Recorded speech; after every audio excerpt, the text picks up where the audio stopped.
salli wa sallim ala sayyidina Muhammadin wa ala alihi wa sahbihi ajma'in. Amma ba'd. Tabi'un yang saya hormati Bapak Wakapolda, Bapak Brigjen Pol Dr. Andes Subianto, segenap pejabat Polda Lampung, bapak-bapak dan ibu-ibu rahimakumullah. Pagi ini saya diamanahi Pak Wakapolda untuk menyampaikan wawasan kebangsaan. Ini menjadi penting untuk disampaikan karena dihubungkan belakangan ini banyak sekali paham-paham yang mengarah kepada radikal, kemudian menjadi radikalisme, sampai kepada tindakan terorisme yang mengatasnamakan agama. Di awal hendak saya katakan, agama itu seperti air mengalir, di hulunya suci, tapi begitu semakin ke hilir dia mulai tercemar.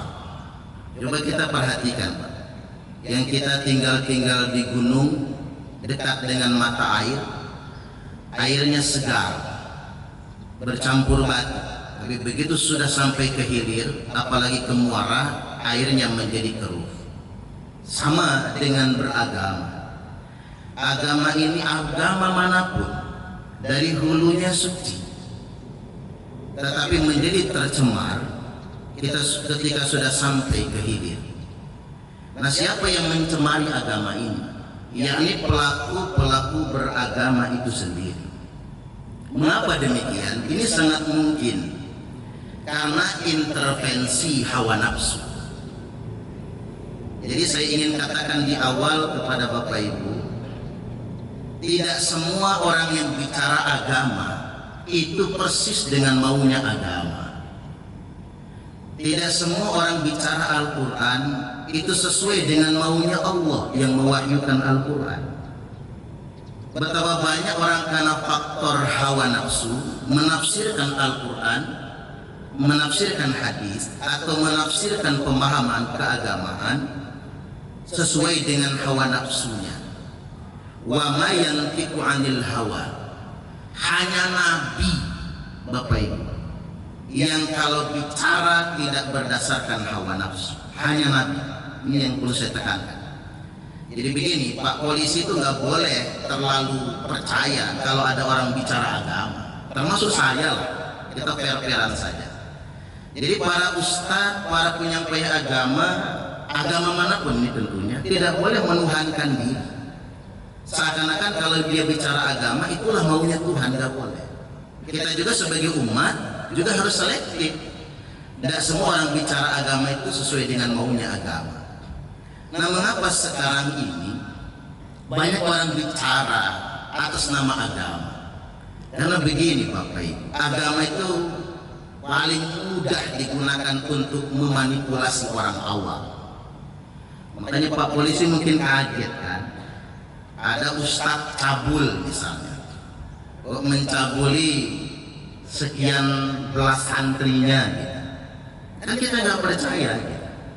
Ada pemuka agama cabul misalnya. Mengapa demikian? Karena agama memang paling mudah sebagai alat untuk mengkamuflase orang awam. Makanya kalau kata filsuf itu, religion is an opium for the people. Agama itu candu buat rakyat, candu buat masyarakat. Maka pada kesempatan kali ini dihadapkan dengan radikalisme dan terorisme atas nama agama. Ini virus sebetulnya. Dan virus itu nggak ada obatnya, sama dengan corona. Nggak ada obatnya, yang ada vaksin. Maka karena virus ini atas nama agama, maka vaksinnya juga harus agama. Dan tentunya siapa yang menyebarkan virus? Orang-orang yang dalam tanda kutip berlabelkan tokoh agama. Makanya bahasa BNPT itu begini Pak, pintu masuk radikalisme itu adalah pemuka-pemuka agama. Vaksinnya, jalan keluarnya radikalisme juga adalah pemuka-pemuka agama. Jadi memang yang harus berhadapan dengan ini adalah para pemuka agama. Makanya Nabi bersabda, nanti di akhir zaman kata Nabi, la ya'rifunal ulama'a illa bitaubin hasan. Nanti di akhir zaman orang tidak kenal ulama kecuali cuman karena pakaiannya saja. Pokoknya udah pakai udeng-udeng, udah pakai jubah gitu Pak, janggutnya sampai udel misalnya, ulama misalnya. Jadi ulama itu digunakan alat sebagai kamuflase bagi orang awam. Ini kata Nabi. Jadi agar kita nggak tertipu, di awal ingin saya tegaskan di situ dulu. Jadi jangan sampai dikredit bela ulama, ini bela ulama misalnya Pak. Ulama dijadikan alat sedemikian rupa. Begitu arogannya kata ulama itu. Padahal annal ulama'a warasatul anbiya. Ulama itu pewaris para nabi. Jadi dia harus punya kredibilitas sebagaimana kredibilitasnya nabi. Oh, ada di Indonesia ini orang katanya ngaku ulama, akhlaknya nggak bagus, kerjanya nyaci maki, ceramahnya nantang-nantang, mengajak masyarakat melawan pemerintah, tapi banyak penggemarnya. Ini pikir saya, ada apa dengan umat di Indonesia ini? Ada masalah apa dengan umat Islam ini sebetulnya? Ini hati-hati sekali bagi kita semua. Balik lagi saya ingin tegaskan, Nabi mengingatkan, innakum asbahtum fi zamanin, sesungguhnya kalian semua kata Nabi zaman sekarang, itu zaman Nabi nyebutnya, karena di hadapan Nabi sahabat, zaman sahabat, tabi'in dan tabi'ut tabi'in, 3 generasi emas. Sebagian ulama mengatakan 3 generasi emas itu 3 abad di awal Islam. Dan Islam ini sudah 14 abad nih Pak. Jadi 3 abad di awalnya itu. Sesungguhnya kalian kata Nabi di zaman saat ini ada di suatu zaman di mana kathirin fuqaha'uhu wa qalilin khutaba'uhu. Kalian sedang ada di zaman di mana banyak sekali ulamanya, banyak sekali pakar agamanya, tapi sedikit sekali tukang ceramah. Zaman dulu tuh nggak ada tukang ceramah Pak, zaman Nabi. Ya, Nabi aja yang menyampaikan. Zaman tabi'in juga begitu, ulama banyak, tapi ahli pidato biasa saja. Wasayati zamanun ala ummati, tapi ingat kata Nabi, nanti akan datang suatu zaman di tengah-tengah umatku, kemungkinan besar zaman sekarang nih, qalilin fuqaha'uhu wa katsirin khutaba'uhu, sedikit sekali ulamanya dan terlalu banyak tukang ceramahnya. Jadi yang harus kita sadari pertama Bapak Ibu, sekarang ini nih zaman yang banyak itu bukan ulama, yang banyak itu tukang ceramah. Makanya kadang-kadang ceramahnya nggak profesional gitu, karena memang bukan ulama sebetulnya. Nabi sudah sampaikan itu semua. Kalau pakai kriteria ulama itu berat Bapak Ibu, mungkin baru bisa disebut ulama itu kayak Gus Baha, Kiai Haji Bahauddin Nur Salih. Kalau yang belum kayak beliau kayaknya belum juga lah kayaknya. Itu tukang ceramah. Nah, kalau jadi tukang ceramah juga gampang Pak. Yang penting hafal 1-2 ayat hadis, bisa ngelucu, jadi penceramah. Jadi penceramah itu gampang. Bapak polisi juga bisa lah jadi penceramah. Apa tukang ceramah juga mesti didengarkan dakwahnya? Iya dong. Kita kan punya pepatah, walaupun keluar dari buntut ayam, selama itu telur ambil. Tapi walaupun keluar dari buntut sahrinong, kalau kuning-kuning jangan Pak. Itu bukan emas soalnya. Ini perumpamaannya kan begitu. Ya siapapun bicara, kalau dia bicara kebaikan ya kita ambil, siapapun dia. Hanya saja kalau ngajarin salah, ngajarin ngelawan negara, itu nggak benar yang sedemikian rupa. Baik, ini poin pertama. Poin yang kedua yang hendak saya sampaikan, terus kita mau berpihak kemana menurut hukum agama? Nabi itu sudah mendapatkan kabar kalau bakal ada nih orang-orang memanfaatkan agama untuk gonjang-ganjing. Apalagi Suriah dan Irak itu Pak, Nabi itu pernah berdoa lama sambil menangis, Allahumma rahamna fi sya'mina, ya Allah rahmatilah Sam kami, rahmatilah Sam kami. Sahabat bertanya, ada apa ya Rasul? Karena di negeri Sam inilah, kata Nabi, umatku akan bunuh-bunuhan antar sesama mereka dan memanfaatkan agama untuk perpecahan. Negeri Sam itu Pak, Irak, Suriah. Jadi Nabi sudah menyampaikan itu, di mana orang menghalalkan darah orang lain atas nama agama. Dan dihadapkan dengan situasi ini, mana kelompok yang selamat? Dua hadis saya sampaikan. Idza ra'aitum ikhtilafan fa'alaikum bisawadil aqdar.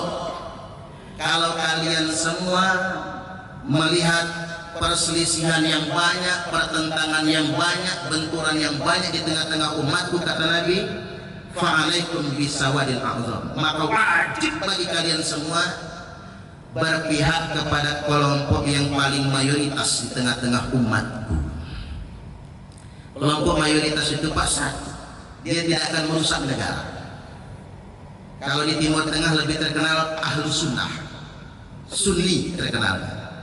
Indonesia ini juga sama, Ahlu Sunnah wal Jamaah. Indonesia itu lebih identik apa? NU dan Muhammadiyah. Itu kelompok mayoritas sesuai dengan perintah Nabi. Coba, NU itu jumlah populasinya 100 juta lebih penganut NU di Indonesia. Seandainya NU mau kudeta Pak, bisa kudeta buat Republik ini. Tapi NU dan Muhammadiyah terbukti menjaga negara kesatuan Republik Indonesia. Ini kelompok mayoritas soalnya. Kayak di Timur Tengah itu juga begitu, kelompok mayoritas. Makanya Mesir itu selamat karena kelompok mayoritas moderat itu yang menguasai negara. Coba kalau bukan kelompok mayoritas moderat yang menguasai negara, apa jadinya? Jadi maksud saya begini Pak Polisi, kalau ngaji itu nggak usah aneh-aneh, nggak usah nonton-nonton di YouTube ini orang-orang apa ya, kok aneh, dah nggak usah ditonton. Ya enak juga Pak kalau polisi jadi radikal. Poluan yang pernah tertangkap di bandara hampir jadi pengantin ngebom kan? Hati-hati, ikuti ayunan arus mayoritas, apalagi di NU itu Pak. Saya sebut sedikit NU. NU itu punya ribuan ulama, punya ribuan pesantren, satu-satunya hanya di NU yang mengajarkan kitab kuning. Kalau bapak-bapak pengen punya anak yang ahli baca kitab kuning, yang mondoknya di NU lah. Itu ilmu alat yang lengkapnya di Nahdlatul Ulama. Punya jutaan santri alumninya yang siap menjaga NKRI. Bahkan NU 2019 kemarin ini yang luar biasa bagi saya. Dalam musyawarah alim ulama mengeluarkan rekomendasi. Rekomendasinya bunyinya begini: penghapusan penyebutan kafir kepada warga negara non muslim. Ini luar biasanya. Karena dalam fikih siasah, orang kafir itu warga negara kelas 2. Itu tidak boleh ada di negara kita ini seperti warga negara kelas 2. Luar biasa sumbangsi NU. Disitulah saya merasa NU memang kumpulan para ulama. Sebetulnya Mesir sudah duluan. Di Mesir itu mengatakan kafir kepada orang non muslim itu bisa dipidana karena termasuk menghina mereka. Tidak boleh yang sedemikian rupa. Kemudian Muhammadiyah itu organisasi keagamaan dengan amal usaha terbanyak sedunia internasional. Mulai dari PAUD sampai universitas, rumah sakit, luar biasa Muhammadiyah. Artinya kalaupun Pak Polisi ingin belajar agama dan terafiliasi, jangan yang aneh-aneh pokoknya, masuk saja ke yang mayoritas. Nah hadis yang kedua, kalau kalian semua melihat perselisihan yang banyak di tengah-tengah umatku, kata Nabi, kelompok yang paling selamat itu firqatun najiyah. Apa itu firqatun najiyah? Wahiyal jamaah. Yang paling selamat itu kata Nabi al-jamaah. Apa itu al-jamaah? Yakni pemerintah, yakni negara. Karena negara sama pemerintah beda tipis. Pemerintah bisa berganti. Kalau negara ya itulah. Saya ulang lagi, wahiyal jamaah yakni negara. Jadi kalau kita bingung betul mau berpihak kemana, nggak usah bingung-bingung Bapak Ibu. Berpihaklah pada negara. Karena yang selamat itu negara, al-jamaah. Al-jamaah itu kalau kata ulama, tempat berkumpulnya para pemimpin umat untuk bersepakat dalam urusan mereka. Dan satu-satunya institusi yang paling sah sebagai tempat berkumpulnya para pemimpin dalam bersepakat dalam urusan mereka hanya negara. Makanya melawan negara itu Bapak Ibu dosanya besar. Saya bacakan hadisnya dulu. Man khalaqa yadan min ta'atin, barang siapa yang melepaskan tangannya dari ketaatan kepada negara, kepada pemerintah yang sah, laqiyallaha yaumal qiyamati la hujjatalah, dia akan ketemu Allah pada hari kiamat nanti tanpa hujah. Kalau dalam bahasa kepolisian itu apa Pak? Bahasa penyidik. Motifnya ditanya. Kamu maling, motifnya apa? Ekonomi atau NII misalnya. Kamu berzina, motifnya apa? Kriminal yang lain Allah tanya motifnya. Kenapa kamu berzina? Maaf Tuhan, saya 3 tahun ditinggal bini merantau ke Arab misalnya, nggak tahan saya. Entah ini motifnya diterima Allah atau tidak, yang penting didengar. Tapi ada perbuatan kriminal yang di akhirat nanti Allah nggak tanya motifnya. Allah tidak mau dengarkan alasannya, yakni melawan negara, memberontak kepada pemerintah yang sah. Waman mata walaysa fi unuqihi bai'atun, barang siapa yang mati tidak ada kesetiaan di lehernya kepada pemerintah yang sah, mata mitatan jahiliyah, maka matinya mati jahiliyah. Ya kalau pakai hukum Islam Pak, hukum Islam yang rigid ya, hukum had Islam yang rigid itu melawan pemerintah itu hukum pancung. Makanya kalau di Arab Saudi ngeritik raja itu hukum pancung, bukan melawan, ngeritik saja, ngeritik di muka umum. Karena di sana ada fikih, boleh ngeritik raja, tapi nggak boleh di muka umum, nggak boleh di ceramah khalayak massa, nggak boleh. Apalagi di kampanye akbar, nggak boleh. Di mimbar-mimbar massa nggak boleh. Maka bisa dihukum pancung karena disamakan melawan pemerintah. Ya untunglah kita ini tinggal di negara demokrasi ya. Nggak begitu. Kalau di Arab banyak orang potol pala di Indonesia ini. Indonesia ini negara paling demokratis loh Pak di dunia internasional. Saya luar biasa. Bahkan menurut saya maaf Pak pokoknya. Indonesia ini terlalu lembut dengan kelompok radikal teroris itu, terlalu lembut. Di Malaysia itu di penjara 25 tahun baru disidang, baru pembuktian 25 tahun. Kalau di Amerika Serikat lempar ke pulau. Kalau di Arab Saudi begitu ditangkap pulang udah potol palanya. Sidang nggak lama-lama. Tangkap hari ini, Rabu depan sudah dipotong kepala. Karena buat teroris radikalis di Arab Saudi itu dieksekusi di hari Rabu, tidak boleh di hari Jumat. Apa bahasa mereka? Dikafirkan oleh mereka. Hari Jumat eksekusinya. Cuma seminggu jaraknya. Indonesia ini paling lembut. Malah terduga itu, terpidana, tersangka terpidana itu enak. Keluarganya dikunjungi sama petugas, anaknya sekolah disekolahkan, keluar dari penjara. Subhanallah. Saya dapat informasi dari Intelkam itu. Ada yang dimodali bikin warung soto 30 juta, dimodali beli mesin bubut 200 juta. Subhanallah. Enak juga jadi teroris ya Pak ya. Coba yang begal-begal itu kan, pulang dari penjara dimodalin semua misalnya. Artinya memang sok banget ya. Kita ini lembut banget. Negara yang paling bermartabat memperlakukan mereka semua. Baik, saya tambahkan hadis lagi tentang perkara melawan pemerintah. Man mata wa huwa mufariqul lil jamaah, barang siapa yang mati dalam keadaan memisahkan diri dari al-jamaah. Apa al-jamaah? Negara. Dan ada di Indonesia ini orang yang tidak mengakui NKRI, malah dia punya negara sendiri Pak, namanya Khilafatul Muslimin ya. Punya negara sendiri dia.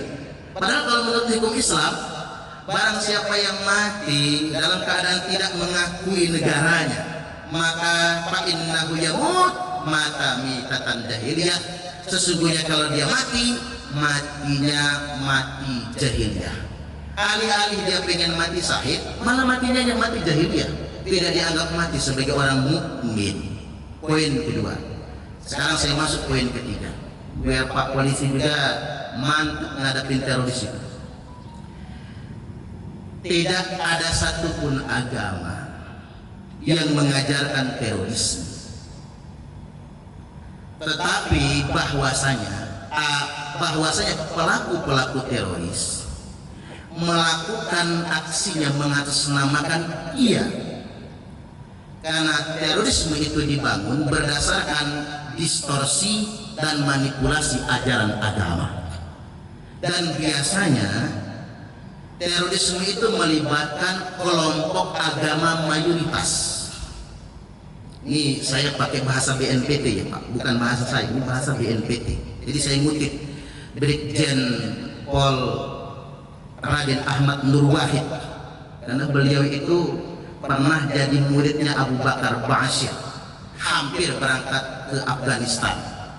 Jadi gawat, ada polisi hampir berangkat ya. Jadi beliau tahu betul, kata beliau, yang tahu cara berpikirnya teroris hanya teroris atau orang yang pernah terpapar ajaran teroris. Itu yang tahu betul cara berpikirnya. Saya balik lagi, kelompok agama mayoritas. Coba kita lihat di Myanmar itu. Di Myanmar itu ada biksu yang sangat rasis dan menghalalkan darah orang-orang Rohingya. Terorisnya beragama Buddha. Di India ada pemuka agama Hindu yang sangat rasis dan anti-Islam. Pemuka agamanya beragama Hindu. Kemudian yang berikutnya, penyerangan, penembakan jamaah yang sedang sholat di masjid di New Zealand. Pelakunya beragama Kristen, orang Australia. Di Papua, masjid dibakar, pelakunya beragama Kristen. Karena melibatkan masyarakat yang mayoritas. Nah di Indonesia, mengapa rata-rata terorisnya berKTP Islam? Di Timur Tengah berKTP Islam, karena mereka bagian dari agama mayoritas. Jadi Islam tidak pernah mengajarkan terorisme. Tapi apakah ada isyarat dari Islam untuk memerangi teroris? Ya, jawabannya. Kita langsung masuk ke dalil. Ini dalil yang saya bacakan di Polda kemarin. Biar nggak ragu kita semua. Nabi bersabda, "Sayakhruju qaumun fi akhiriz zaman." Akan keluar sekelompok orang di akhir zaman. Nah, ini huruf sin ya Pak. Sayakhruju. Kalau pakai kaidah ilmu bahasa, huruf sin yakhrujunya fi'il mudhari'. Ini menunjukkan kelompok ini pasti ada, bukan ramalan, bukan hanya duga-dugaan, tapi benar-benar ada. Akan keluar sekelompok orang di akhir zaman, al-ahdatul asnan, usia mereka masih muda-muda, kata Nabi, muda-muda, semangat mereka membara, selamat mereka membara. Makanya mereka itu Pak, kelompok-kelompok yang radikal itu semangat, teriak-teriak kan. Kadang-kadang kita kalah roh sama mereka. Ahdasul asnan, usia mereka muda-muda. Yang masih sahid itu petugas yang gugur memerangi teroris. Jangan kebalik logikanya. Kalau terorisnya mati sangit, bukan mati sahid. Makanya ini buat penguatan bapak-bapak petugas, jangan sampai ragu nangkep mereka itu Pak. Ustadz yang saya tangkap itu orangnya soleh-soleh. Saya bacakan hadisnya dulu. Yakhruju qaumun, akan keluar sekelompok orang min ummati, di tengah-tengah umatku. Ini kalau didengar oleh kelompok mereka dipelintir ini Pak. Ustadz Suparman menuduh Islam teroris. Padahal Nabi yang bersabda, ada potensi teroris dalam umatnya sendiri. Ini Nabi. Yakhruju qaumun min ummati, akan keluar sekelompok orang di tengah-tengah umatku, kata Nabi, yaqra'unal Qur'an. Mereka semua fasih membaca Al-Quran. Bahkan teroris yang membunuh Imam Ali itu hafal Quran 30 juz. Buat Pak polisi hati-hati. Saya tahu lah banyak polisi yang soleh Pak, yang pengen betul anaknya hafal Quran. Tapi tolong Pak, selektif milih rumah tahfiz. Hati-hati milih pondok pesantren. Nanti anaknya begitu pulang mondok, hormat bendera haram, nyanyi lagu Indonesia Raya haram, pemerintah togut, nah bahaya itu. Apa jadinya negara kita ini? Jadi mereka itu fasih-fasih membaca Al-Quran. Laisa qira'atukum ila qira'atihim bisayyin, di mana bacaan Quran kalian tidak ada apa-apanya dibandingkan dengan bacaan Quran mereka. Nggak ada apa-apanya kita Pak. Saya tanya petugas, Itu mereka yang masuk penjara ditangkap terduga teror itu apa yang mereka kerjakan? Begitu masuk sel langsung baca Quran. Kita mau kadang-kadang belum sempat baca Quran Pak, malah sibuk WhatsAppan, Facebookan kan begitu. Mereka langsung baca Quran. Dan kalau kita geledah rumah-rumah mereka, TV aja nggak ada. Kita mah masih lah nonton sinetron, Suara Hati Istri, ibu-ibu kan begitu. Kian Santang misalnya, Pak masih, kalau mereka nggak pernah. Jadi saking mereka itu tampak sangat soleh. Laisa qira'atukum ila qira'atihim bisai, di mana kata Nabi bacaan Quran kalian tidak ada apa-apanya dibandingkan dengan bacaan Quran mereka. Wala salatukum ila salatihim bisai, salat kalian tidak ada apa-apanya dibandingkan dengan salat mereka. Wala siyamukum ila siyamihim bisai, puasa kalian tidak ada apa-apanya dibandingkan dengan puasa mereka. Yahkiru ahadukum amalahu min amalihim, kalian pasti minder kata Nabi kalau membandingkan amal kalian dengan amal mereka, saking solehnya mereka secara ubudiyah. Tapi jangan ragu kata Nabi, fa idza kharaju faqtuluhum, apabila kelompok itu sudah keluar kata Nabi, perangi mereka. Aslinya Pak, terjemahan itu bukan perangi sih aslinya. Terjemahan sebenarnya itu bunuhlah mereka. Tapi nggak mau lah saya menceramahkan itu. Nanti masyarakat anarkis lagi main hakim sendiri ya. Ini urusan penegak hukum. Artinya Pak polisi itu jangan takut menembak Pak, jedor aja nggak apa. Ini agak nggak dosa, nggak percayalah sama sekali nggak dosa. Bisa kita nanti kapan-kapan dipatwakan dulu oleh MUI itu ya. Densus menembak itu nggak dosa. Ini perintah Nabi loh. Dan diulang 3 kali. Nabi itu punya gelar apa? Jawamiul Kalim. Nabi itu kalau ngomong nggak pernah bertele-tele, 5 menit selesai. Kita aja kalau ngomong panjang lebar.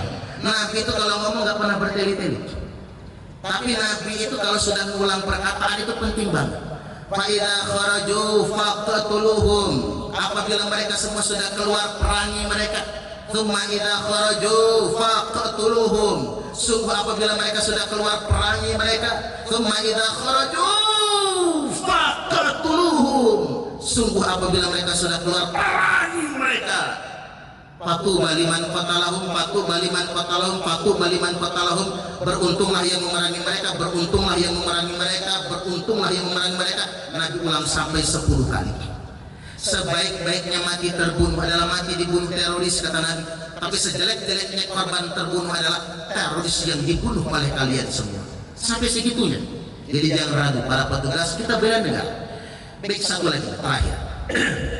Mereka mendistorsi ajaran agama. Salah satu yang mereka distorsi adalah khilafah. Nah, ini khilafah nih. Banyak betul aliran-aliran khilafah itu. Ada istilah proxy war. Di Timur Tengah, hancurnya Libya, Irak, Suriah itu didahului oleh kelompok-kelompok yang mengatasnamakan agama untuk melawan pemerintah yang sah. Dan kelompok-kelompok itu selalu mengatasnamakan ingin mendirikan daulah dan ingin mendirikan khilafah. Saya kasih jawaban. Tidak ada satu pun dalil di dalam Quran hadis yang memerintahkan menegakkan khilafah. Nanti bisa di searching di YouTube saya ya Pak tentang nas khilafah. Itu saya jelaskan secara mendetail. Ya itu nambah viewersnya ya Pak sama subscribe-nya. Jadi bisa dibaca, ditonton di situ. Tidak ada dalilnya satu pun. Jadi kita ini sedang dibohongi. Ada apa dengan umat muslim di Indonesia ini? Kok mau dibohongi oleh pengasong-pengasong khilafah? Tidak ada perintahnya sama sekali. Jadi kalau orang menegakkan khilafah nggak ada pahalanya. Tapi perintah sholat subuh jelas, mendirikan sholat jelas, sedekah itu jelas. Bahkan kita ini bela negara jelas betul kan, man qutila duna malihi fahuwa syahid, yang mati karena membela harta mati syahid. Man qutila duna ahlihi fahuwa syahid, yang mati karena membela keluarga mati syahid. Apalagi mati membela negara, itu matinya mati syahid. Dan Nabi bersabda, al khilafatu fi ummati 30 sana. Khilafah di tengah-tengah umatku cuma 30 tahun. Jadi jangan mau ditipu kita. Cuma 30 tahun. Itu mamul pun habis itu kerajaan kata Nabi. Dan pemerintahan yang berikutnya. Abu Bakar 2 tahun, Umar 10 tahun, 12 tahun totalnya.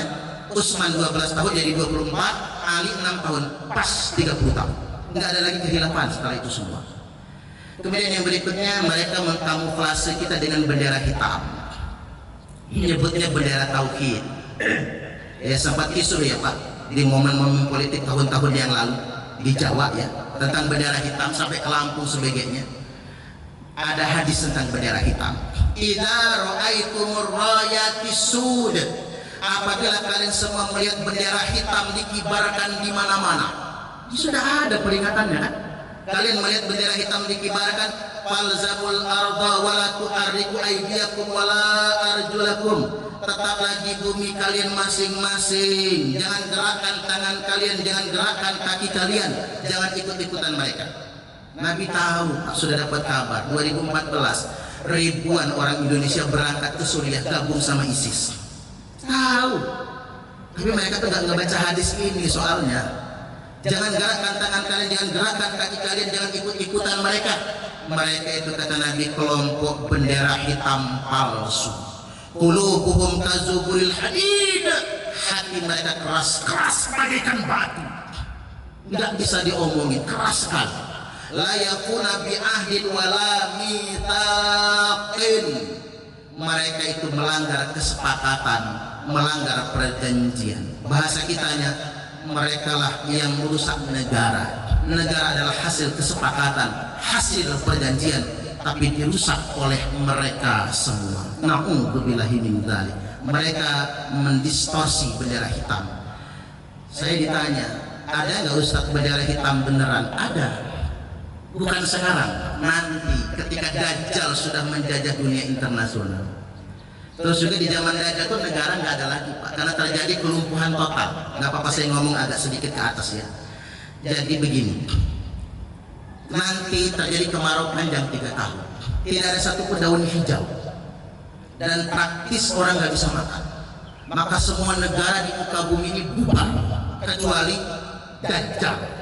Dajjal memimpin pasukan. Nah, Imam Mahdi juga memimpin pasukan. Pasukan Imam Mahdi itu yang memakai bendera hitam tanda. Maka sebelum Dajjal muncul, sebelum Imam Mahdi memimpin pasukan melawan Dajjal, semua bendera hitam adalah bendera hitam palsu. Apalagi dikasih judul bendera tauhid. Sejak kapan tauhid punya bendera? Nggak ada istilah bendera tauhid itu. Jadi polisi juga jangan ragu-ragu tentang perkara ini. Baik, yang terakhir, distorsi ajaran jihad. Saya sederhanakan, jihad itu nggak harus perang. Suami menafkahi keluarga itu jihad. Cuman ada nggak jihad dalam bentuk perang? Ada. Tapi menurut hukum Islam, jihad perang hanya sah atas perintah kepala negara. Dulu perintah Nabi, habis itu perintah khalifah, perintah raja, dan termasuk kalau zaman sekarang perintah presiden. Hanya satu orang yang boleh memerintahkan perang di Republik ini, hanya presiden. Jadi hanya presiden. Negara kita diinvasi negara luar, hanya presiden yang boleh memerintahkan perang. Selain itu tidak boleh. Ya, kalau yang merintahin perang Abu Bakar Ba'asir, matinya bukan mati syahid, mati sangit.